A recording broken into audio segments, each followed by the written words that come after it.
Life is a Catberet. Welcome to episode 32 of the Shelter Cats podcast. Hello there, cat people. It's Dan the Catman here. And welcome to Catberet. That's right, I said Catberet, not Cabaret.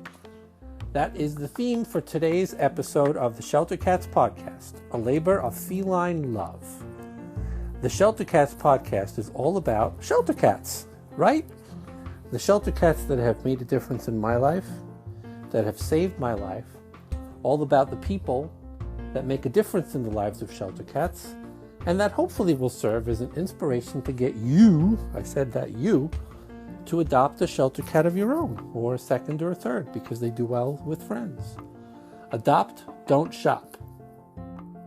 Right now, this second, there's a cat waiting for you, dreaming of coming home to live with you in their forever home and living their best cat life and showing you all the unconditional love that a cat could give, because there is no love in the world like unconditional feline love.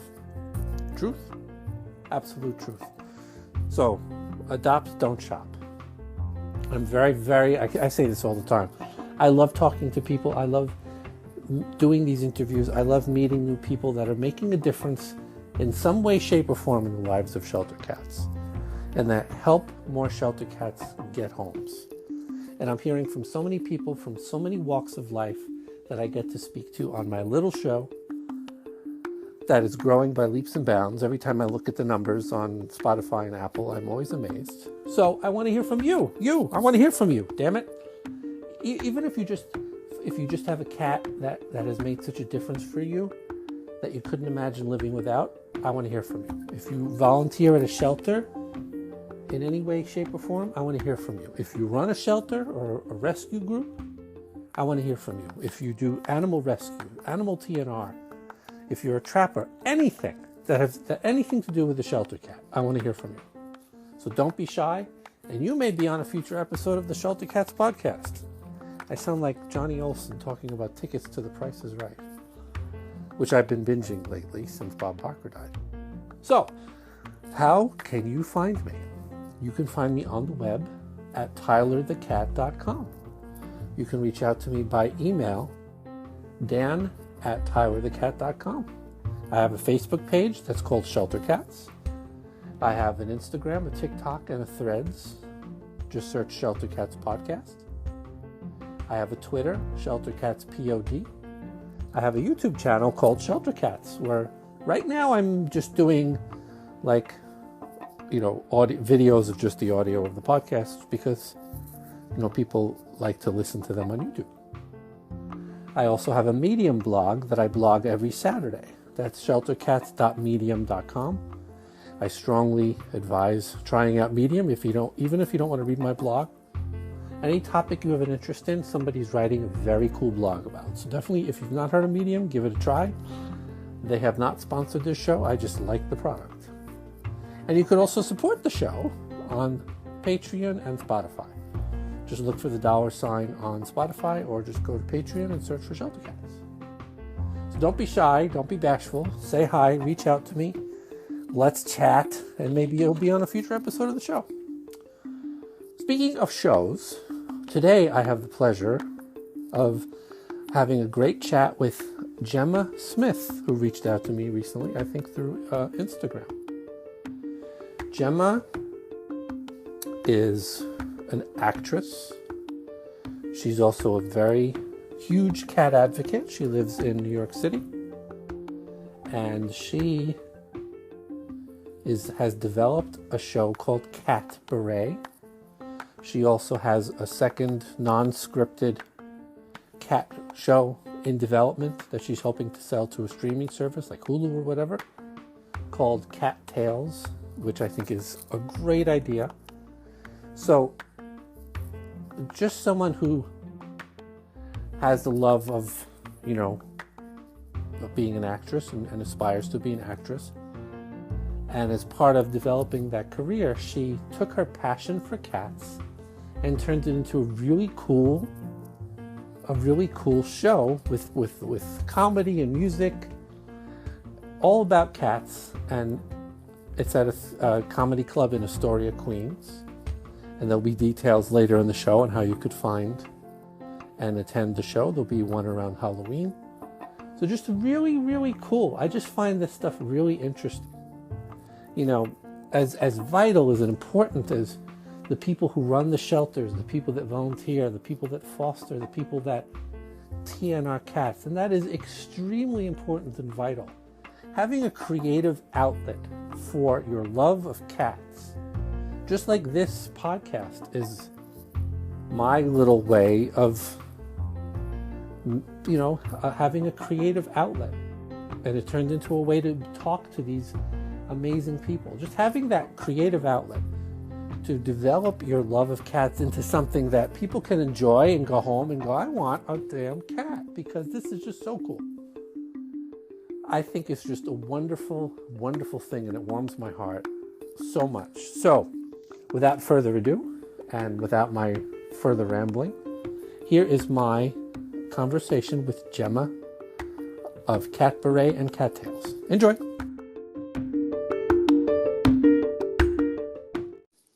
Hello. Hello. Hi, how are you? I'm good. How are you, Dan? Good. Welcome to the show. Thanks for having me. Of course, of course. So, I don't know if you've had a chance to listen to any of the episodes. Yes, I did. I listened to an interview with a rescuer that you spoke with. Oh, cool. Yeah, so I give a voice to anybody that's bettered the lives of shelter cats in any way, shape, or form. And you have probably the most varied, I guess, cat resume Yeah. of anybody. I mean, you have a website. There's obviously a day job we can't discuss, but there's a lot of other things. So I guess I like to go in not knowing too much about the people I interview so that my reactions are genuine and I'm not like, yeah, I read everything already. Yeah. So can you introduce yourself and your background? Absolutely.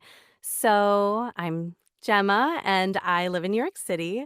And I moved to New York City about 12 years ago to pursue a career as an actor, but I got a day job at an animal hospital, a vet clinic. And so my passion for animals grew from there. And most recently, I found ways to fuse my love of cats, especially, I'm a big cat lady, with my creative projects. I host a cat-themed variety show. I perform cat-themed burlesque, and have some non-scripted on-camera a concept for development in the works. So a lot of different cat-related things. That's cool. So you grew up with cats? Well, you know what? I wasn't a big people are always surprised when I say this. Although we did have a cat when I was a young child, I wasn't a big animal person until I became an adult. Really? Yeah. I'm hanging up. No, I'm kidding. No, it's crazy. I don't know how, because I'm such a cat lady now, and I love my two cats more than anything. And I'm the biggest advocate for them. But yeah, I think it was because I was very young and it was like my chore to scoop the litter box. But I was like 6 years old, and like it wasn't like I was like, Mommy, Daddy, can we get a cat? It was like, this is our cat. This is your chore. So I just didn't, I think it was thrust upon me. At 6 years old, they're making you clean litter I mean, boxes? maybe I was 8, but I had chores. I had chores. Wow. Well, I mean, if you're going to get into the world of cats, I guess scooping litter boxes is like trial by fire. I guess Okay. so. Okay, cool. So, you're pursuing a career as an actor, Mhm. and you're the first actor I've spoken to that did not, moonlight as a waiter or a waitress. So points to you. So how did you develop? It's called Catberet. Am I Yeah. saying that right? How did you develop that? You are saying it right. Yes. So the Catberet is a cat-themed variety show, so a pun on cabaret. And so I worked at a Murray Hill Pet Hospital as a receptionist. So instead of being a server, because I'm not good at it, I'm good at talking and talking to people. So I became a receptionist. I became Cool. obsessed with cats, and I lived in Astoria, Queens. And there's a comedy club called QED Astoria. Okay. And yeah, there's lots of comedy shows there, and I saw shows there, and I thought, I could do a show here. I also got divorced when I turned 30. I got married kind of young, moved to New York, got divorced. I got a cat tattoo, what I call a cat-too behind my ear. Behind your ear. That's Yeah. an interesting place. I don't know, yeah.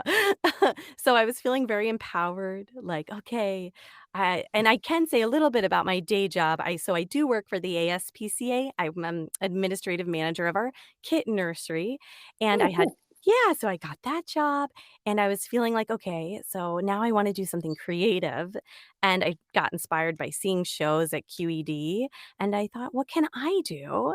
I love hosting. I love connecting people, and I thought, "Oh, I could host a variety show and maybe, like, make it about cats." And so that's how it developed back in 2018.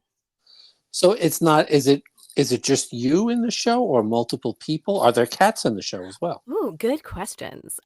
So I host the show, and we have different performers.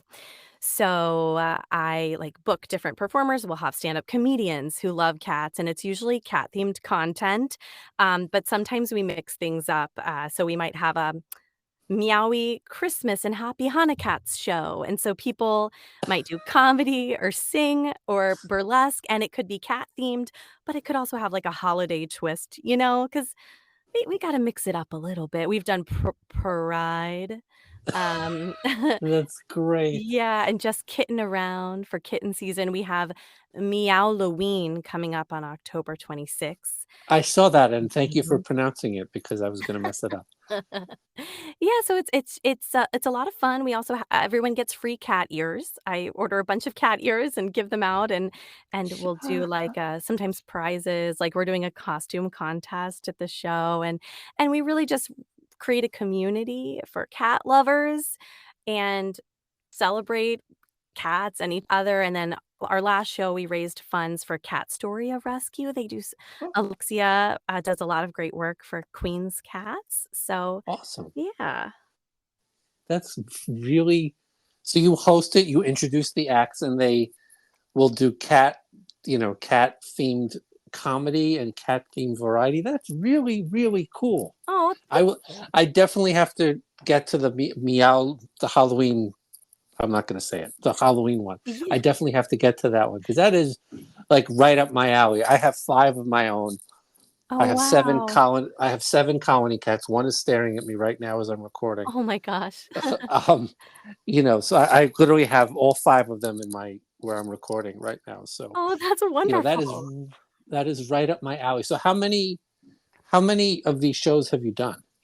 Oh my goodness. So when I started in 2018, maybe I was doing it monthly, and then it kind of, like, every other month. The pandemic took a little break. I did 4 Right. shows last year. I did 2 shows this year. Maybe it'll go back to 4 next year. And I forgot to answer your question. One time we had a real cat at the show. Really? Tell me about that. Okay, so Rory Scholl, he's a comedian and he does improv and he lives nearby in Astoria. And at the time, his cat, oh gosh, now what? Valentino, that's his cat's name. Uh, he lived very close by, like on the same block, and Valentino could be walked on a leash and a harness. And so he did prep the audience before he brought Valentino on stage that, don't clap, everyone stay quiet. And he did like improv with Valentino.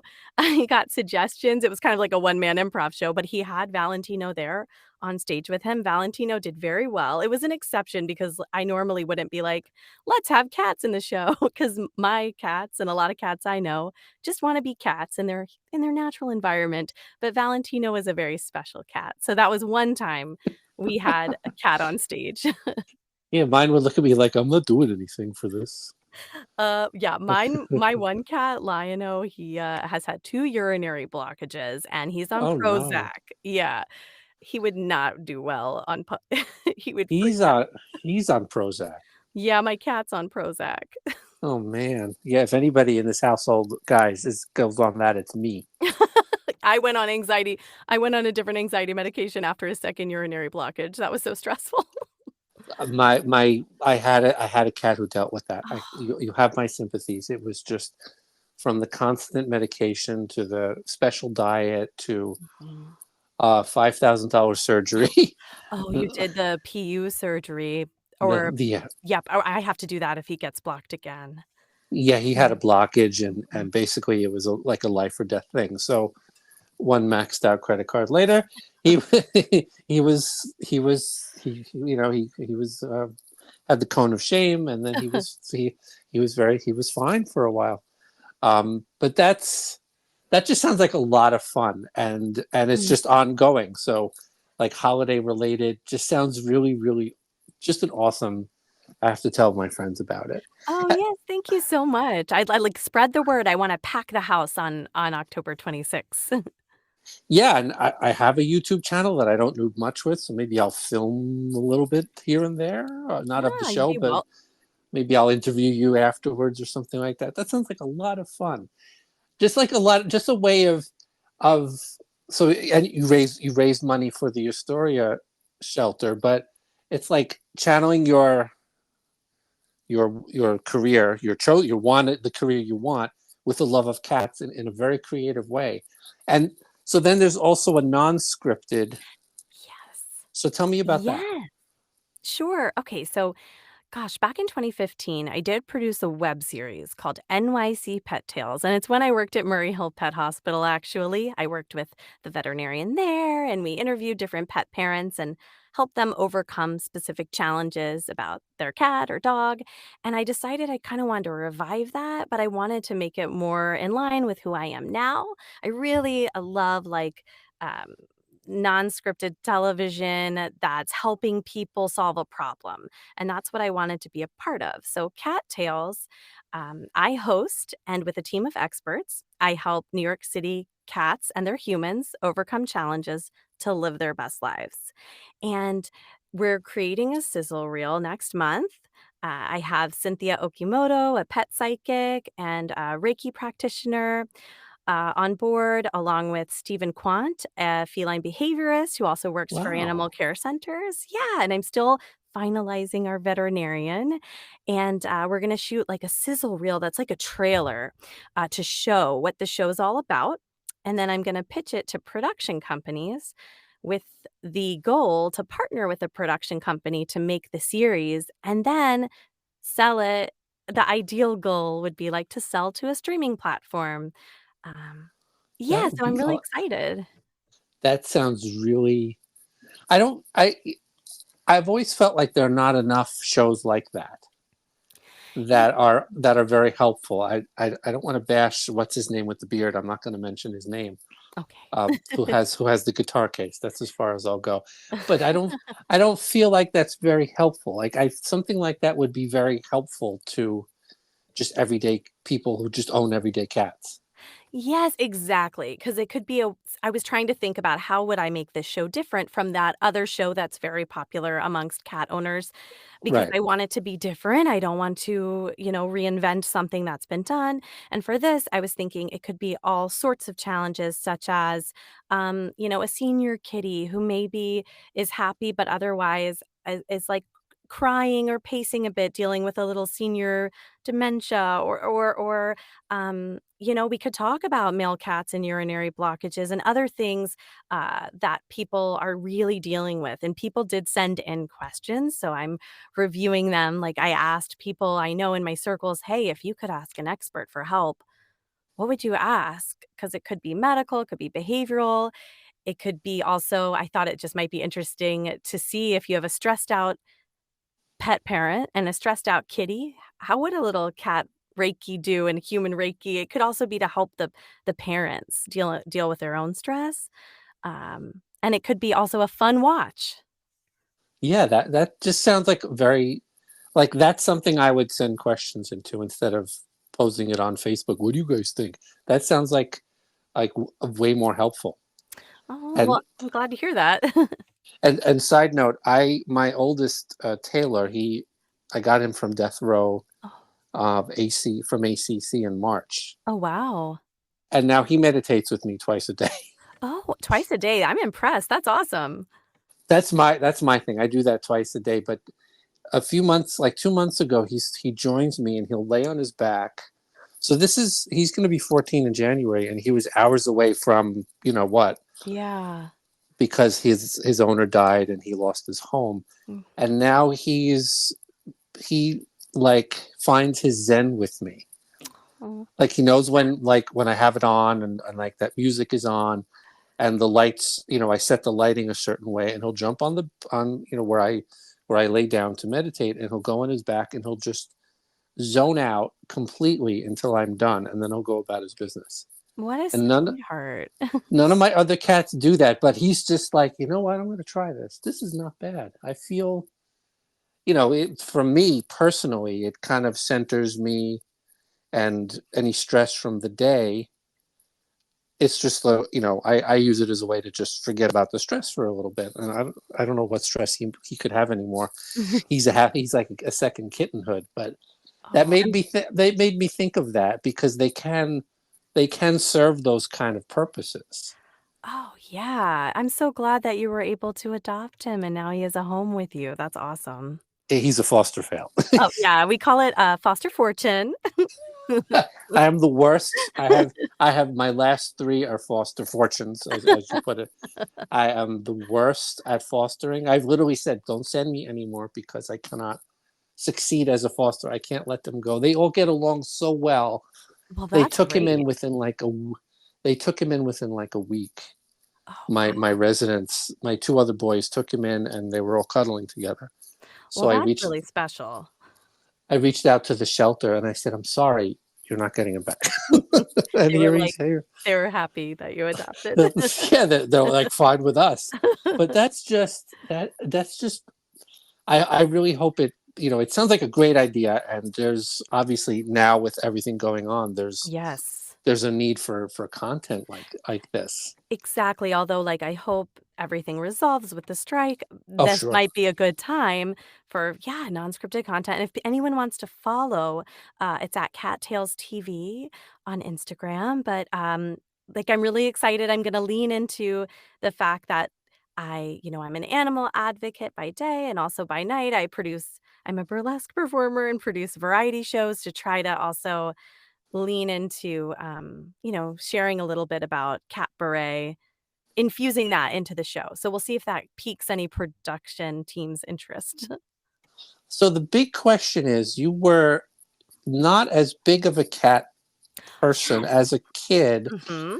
but as an adult, you developed a passion for cats, so much so that your career is now walking hand in hand, or paw in paw. Sorry, corny, I love it, paw and paw. corny, with your love of cats. So what was there like a moment? How did you suddenly Mhm. became from a 6-year-old that I don't want to clean litter boxes to Like, I was having a like a passion? yeah, how old was I when it was me adopting Lion-O, who's now 10 or 10 and a half, 10. Nice, So I moved here nice in 20. Thundercats reference, by the way. Yes, yes, yes, and he's a big orange tabby. So 2013, so I was in my late 20s when I came to New York and I worked at the veterinary clinic, and I just started thinking, being around animals a lot. We had kittens from Mayor's Alliance of New York City. We would board their animals waiting to go to foster, and I just was feeling like, just being around them all the time, I was like, "Oh, I wanna adopt a kitten."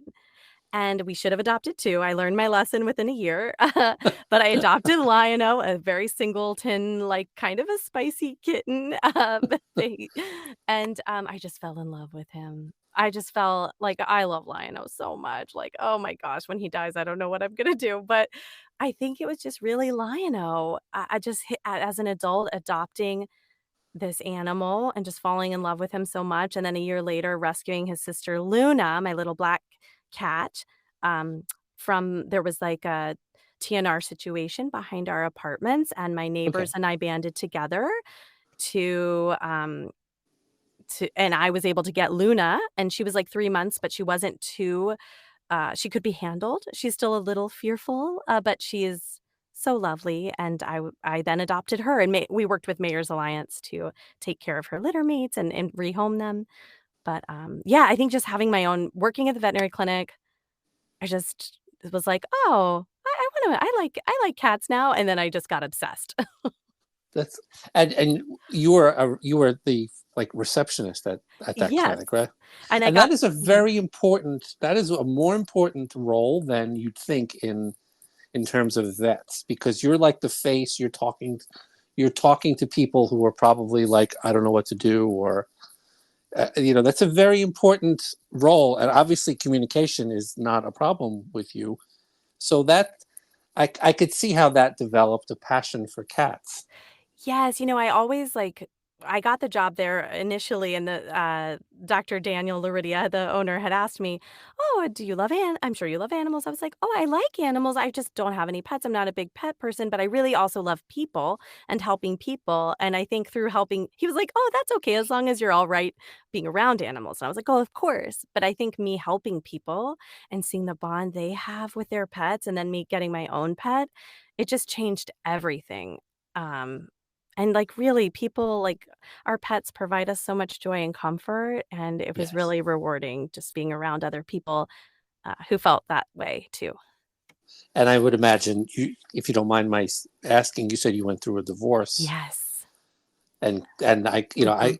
I having gone through a few, not divorces, but things in my life. I'm sure Lionel was a big help. Oh, absolutely. Lionel and Luna were everything to me through that really hard time, and, I'm remarried now, and Oh, my husband, thank God, he is a big cat person, and he loves my cats as much as I do. He was always a cat guy himself, and his senior kitty had passed away right when we started our relationship, so, that was on my list when I was dating, "Okay, must like cats." oh yeah, yeah, not negotiable. Exactly. And you were what a way to bond, unfortunately, but it I'm sure it helped you to bond, is going through that experience. Oh, yeah, absolutely. That's just and just putting it to creative use like that, I think is awesome. Um, so do you do all of the? I'm going back to both to Cat Beret. Sure. It, are there a lot of challenges getting a show like that together? Has it been easy? Has it been not easy? Getting people, like, do you do all the work yourself in terms of planning it, coordinating it? Oh, yeah, great question. Well, yes, I do produce the show. So I'm in a conversation with Cambry Cruz, the owner of QED, the comedy club in Astoria, and she's so great to work with. But I do book all the performers. She does have they do all the ticketing through their venue, but I coordinate our run of show. If there's music that has to be played, I hire someone to do all the music. I hire a photographer to take photos at our next show. I've partnered with Frog Friends Vintage Finds. She has cat themed vintage goodies. She's going to set up a little merch table. And so I produce, everything. I promoted our Instagram at Catberet Show. And it's a lot of fun. I'm type A because I am the administrative manager. I do a lot of administrative tasks. So I find joy in producing it just as much as hosting it. That's awesome. So yeah, how can people find you and find Cat Bray if they want to get tickets? Oh, yes, I would love that. Okay, so people are welcome to follow me at Gemma Smith NYC on Instagram or at Catberet Show. And the link for tickets is in the bio of the Instagram. And I'll be posting more content as we get closer to Meowloween with all the performers. And yeah, people can go there to learn more. That's awesome. I will be there. I'm not going to bring any of my cats because they don't do the harness thing at all. I tried with my first cat, and he looked at me like, no, no. But I will be there. Like that sounds like so much fun. I will definitely be there. Oh, that And, would be awesome. and being a New York City cat advocate, Hmm. one piece of advice. You have the floor. Oh, one piece of advice. Gosh, well, I feel like this is gonna be, I this is gonna be corny myself, but it's just what I feel in my heart, is just to really be present and be grateful for every day with your cats, because it's really a gift. That's just something going on with me right now as my cats are getting older. I'm trying to do new things with them, bring new enrichment, make new memories, so that I can be present and really like make the most of their life with me. That is one. How old is Lionel? He is just he's is he a lot? No, he's 10. But That's he's still that's young. that's nothing. But Okay. that's not. Taylor's going to be 14. My Sophie is past 13, and she's the Rock of Gibraltar. She's like the Queen Elizabeth of the household. That's Um, amazing. so 10 is like middle age. I have a 10-year-old. He's sleeping somewhere. That's I that's love middle hearing that. age. Okay, thank That's you. that's very much middle aged. I could tell you that. I had a guest a few episodes ago. Her cat is 18, Oh, wow. and has arthritis, has Mhm. a few things, but she works from home in real estate, and her name's Fiona the cat, Oh, cute. and she attends every one of her Zoom meetings by sitting on the laptop. Oh. Any work related Zoom calls, she'll sit on the laptop and stare at the people, and they'll stare back at her. So she's part of the meeting. So 10 years, you have many, I've got many years another ahead. 10, yeah.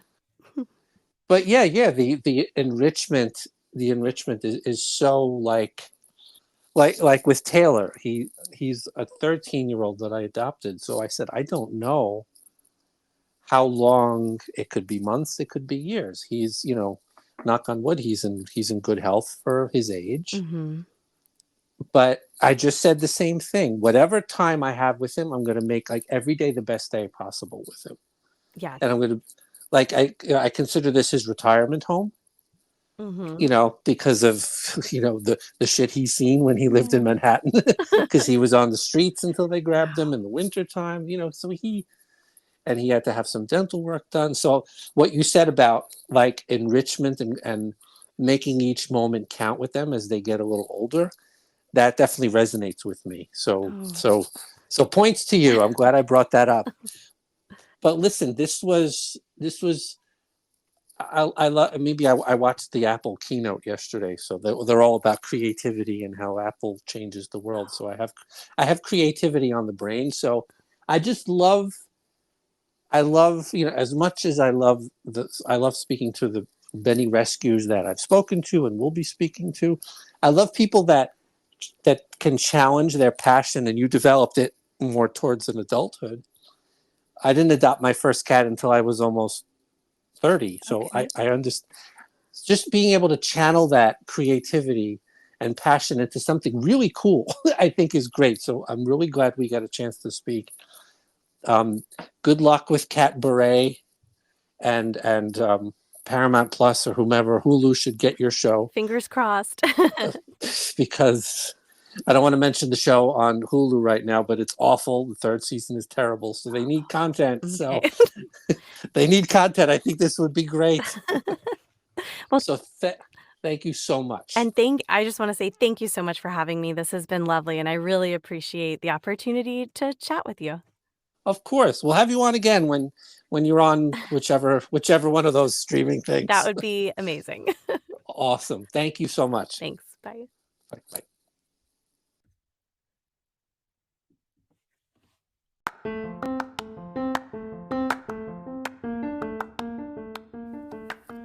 Dan the Catman here again, and there you have it. How cool was that?